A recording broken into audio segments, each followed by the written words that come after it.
I'm Deanne Fitzpatrick, and this show, Create Beauty Every Day, is where I bring my two worlds together. The world of art, beauty, and rug hooking meets the world of art, beauty, and fashion with 30 Church Women's Clothing.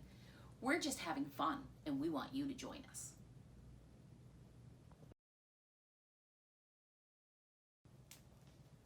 Hi, I'm Deanne Fitzpatrick, and today on Create Beauty Every Day, I'm having a conversation with Edward Langell, and I'm so glad you drove up here. Thank you very much. Great pleasure, thank you. Yeah. Glad to be here. Edward is a professor at St. FX University, but really you're here for your side game, aren't you?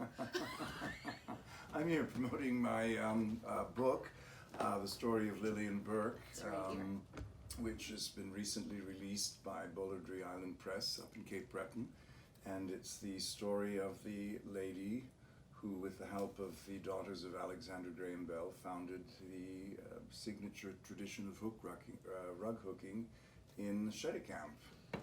And I'm very pleased the book has come out, and it represents a few years of research into the life of somebody who's totally unknown. Yeah, really, totally unknown. Because, for example, I've read a lot, and it was always sort of said that she was a friend of Alexander Graham Bell's wife, but that's not really the case at all. No.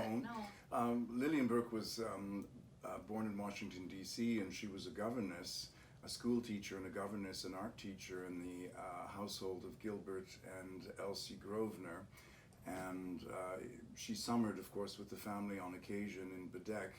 And after the war, and after the death of Mabel Bell, Elsie's younger sister, Marion Fairchild, conceived of the idea of beginning a cottage industry in Cape Breton, right.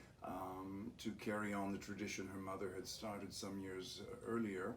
And this was sort of relief work for the women of Cape Breton, and it began actually in Bedeque and around Bedeque, and eventually encompassed several counties in Cape Breton and was centered finally in the 1930s in Cheticamp. Okay, so it didn't necessarily start in Cheticamp. It started as a Cape Breton project. Yes, it was a Bedeque project. It really was a Bedeque project. And Elsie Grosvenor was the daughter of Alexander Graham Bell. Yes. Okay. Alexander Graham Bell had two daughters, yes. Elsie and Marion. Right. And of course a very close family. And since Lillian was teaching the children of Elsie and Gilbert, she also began teaching the children of Marion and David Fairchild. Okay. So she became an intimate with the family. Yes. And of course gained their trust, which is something, because obviously these are distinguished people, and gained their trust and admiration, and was eventually persuaded by Marion to devote many, many years of her life to the women of Cape Breton. And that's, I mean, it was a mission almost, wasn't it? Yes, it was a mission. Yeah, yes. It was. There was a spiritual dimension to it, there was a social dimension to it, there was a women's dimension to it, of course, but you don't spend years of your life marketing hooked rugs in New York City and elsewhere, communicating back and forth to people in Cape Breton, unless your heart's in it. Yeah. So it's the story of Lillian Burke, and I'm going to talk to Edward again, and so watch us again, because we're going to talk about this again. Thanks, Edward. Thank you.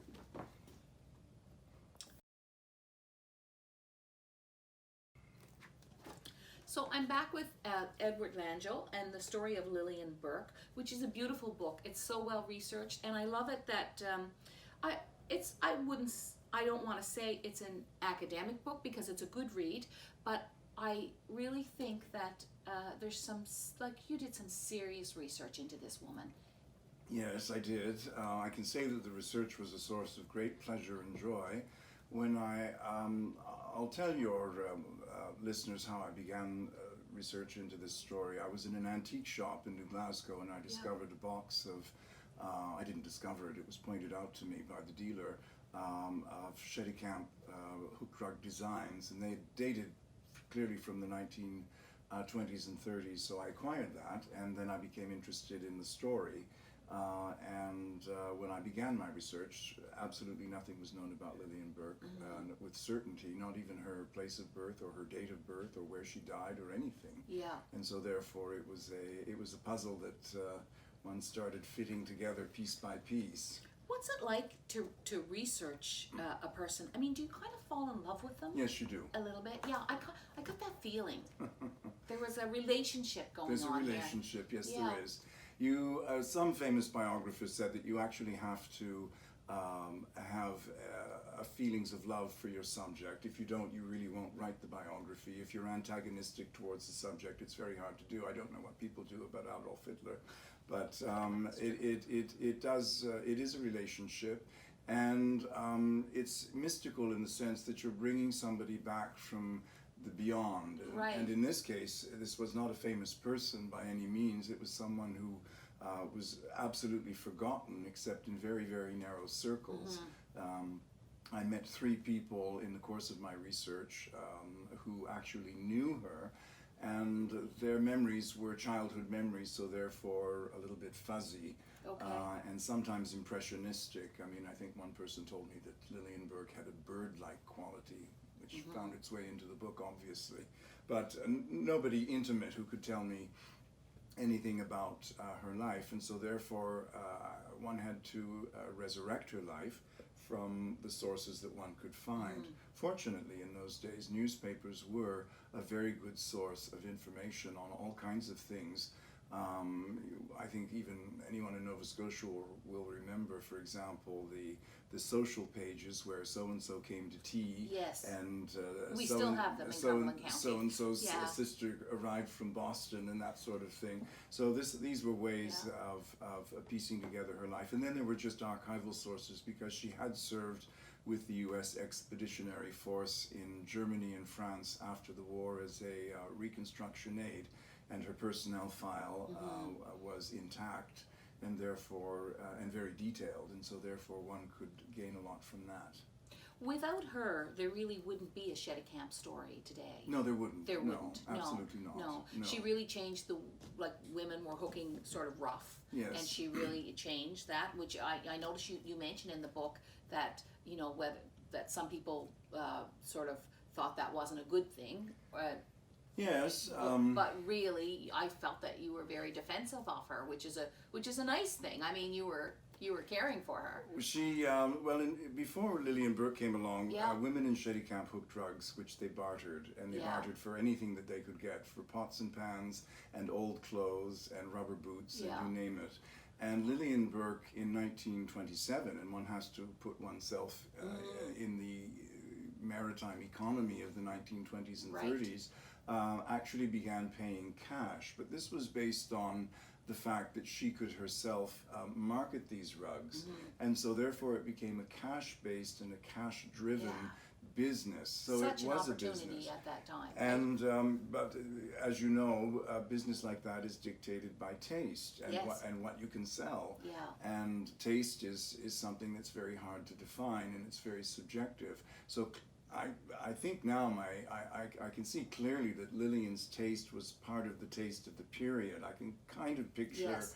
interiors of the period, and so therefore, yes, she did not only teach designs, Yeah. and her designs were varied. There were many different kinds of designs, but she also insisted on using newly spun wool. Yes. And of course, the wool had to be dyed in shades that were appropriate for interior decoration Yeah. of that period. Right. And that was probably the period of pastels and soft She colors. did it well. Yes, she did. She did it well. Yes, Yeah. and the women of Shedicamp as well. Yes. I mean, they only mixed their dyes using the 3 primary colors, and I they know. could mix 125 different shades, which is amazing. And sometimes you said there was up to 14 shades in one flower. Yes, yes. Yeah, it was that incredible, comes out, really. yes. That there was she taught them a lot of technical skill. She clearly. taught them technical skill, Yeah. that's correct, yes. Yeah. And she provided an opportunity for generations, really. Oh, Yeah. I mean, the tradition continues today, perhaps Yes. not with as much gusto as formerly, but it is part of the identity of the village of Shedicamp. Yes. It's absolutely something that the people identify very strongly with, and are very proud of. Well, Edward, thank you for writing this book, and thank you for bringing some serious research to rug hooking. Thank It's you. a lovely thing. Yeah. Thank you. Thank you. Create beauty every day. That's how Edward did it.